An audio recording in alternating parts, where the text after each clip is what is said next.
সব মনে হয় আজকে কিনতে হবে, মনে হয় যে কালকে ঈদ। আসলে আমাদের এই ট্রেডিশন থেকে বের হয়ে আসতে হবে। রমজান উপলক্ষে বাজারে ভিড়, মানুষজন মনে হয় আজকেই সব কিনে ফেলবে। আসলে এই জন্যই কিন্তু দাম বেড়ে যায়।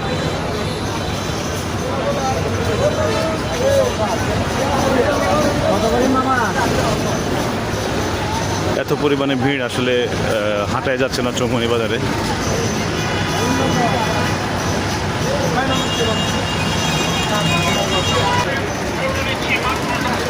সব মনে হয় আজকে কিনতে হবে।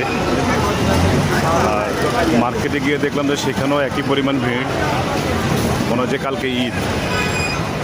আসলে আমাদের এই ট্রেডিশন থেকে বের হয়ে আসতে হবে। আর চৌমনি বাজারের জ্যাম তো আছেই সাথে। আসলে একটা খুবই খারাপ অবস্থা চৌমনি বাজারে। মানুষের কি ছোটাছুটি, মানুষের কি অস্থিরতা, মানে আজকে চাঁদ রাত, কালকে ঈদ, সব কিনে নিয়ে যাবে মনে হয়।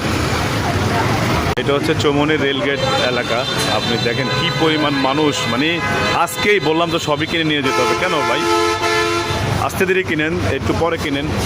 তো সবাই ভিডিওটি যদি ভালো লাগে অবশ্যই শেয়ার করে দেবেন।